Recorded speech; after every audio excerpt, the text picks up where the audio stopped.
Hi friends, welcome back to my channel Kai Rusi Samayal. இன்னைக்கு நம்ம ரொம்ப சிம்பிளான சூப்பர்பான ஒரு சைட் டிஷ் ரெசிபி தான் பார்க்க போறோம். Oyster Mushroom Poriyal. இத சிப்பி மஷ்ரூம்னு சொல்லுவாங்க. நீங்க இந்த ரெசிபியை பட்டன் மஷ்ரூம் யூஸ் பண்ணியும் பண்ணலாம்.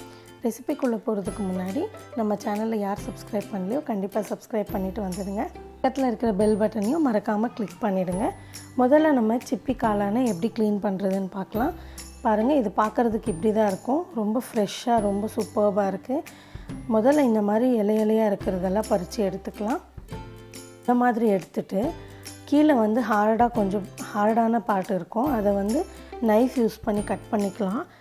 நைஃப் யூஸ் பண்ணி கட் பண்ணிட்டு இந்த மாதிரி கையை வச்சு இந்த மாதிரி பிரிச்சு எடுத்துக்கலாம். கீழ எடுத்தோம் இல்லையா அந்த பார்ட் வந்து நமக்கு தேவையில்லை. மேலே இருக்கிற பார்ட் மட்டும் தான் நம்ம யூஸ் பண்ண போறோம். இந்த மாதிரி பிரிச்சு எல்லாத்தையும் எடுத்துக்கலாம். பாருங்க எல்லாத்தையும் நான் பிரிச்சு எடுத்து வச்சிருக்கேன். இத வந்து ஒரே ஒரு வாட்டி நல்லா க்ளீனான வாட்டர்ல வாஷ் பண்ணி எடுத்துக்கோங்க. ரொம்ப நேரம் தண்ணில இருக்க கூடாது. 2 டேபிள்ஸ்பூன் அளவுக்கு தேங்காய் துருவி எடுத்துர்க்கேன். ஒரு வெங்காயம், ஒரு தக்காளி, 2 பச்சை மிளகாய், கொஞ்சம் கறிவேப்பிலை, கொஞ்சம் கொத்தமல்லி இலை அவ்வளவுதான். இத பண்றதுக்கு நமக்கு ரொம்ப கம்மியான பொருட்கள் தான் தேவை. ஒரு panல ஆயில் சூடு பண்ணி கடுகு, உளுத்தம் பருப்பு, கடலை பருப்பு போட்டு அது நல்லா கோல்டன் ப்ரவுன் ஆகுற வரைக்கும் வதக்கிக்கோங்க. இப்போ பச்சை மிளகாயும் கறிவேப்பிலையும் போட்டு ஆனியன் போட்டுட்டு வதக்கிக்கலாம். ஆனியன் நல்லா வதங்கினதும் தக்காளி ஆட் பண்ணிக்கோங்க. தக்காளியும் இந்த மாதிரி நல்லா மேஷ் ஆகி நல்லா க்ளீனா வதங்கி இருக்கணும். வதங்கின உடனே மஷ்ரூமை ரொம்ப நேரம் தண்ணியில் வைக்கக்கூடாது.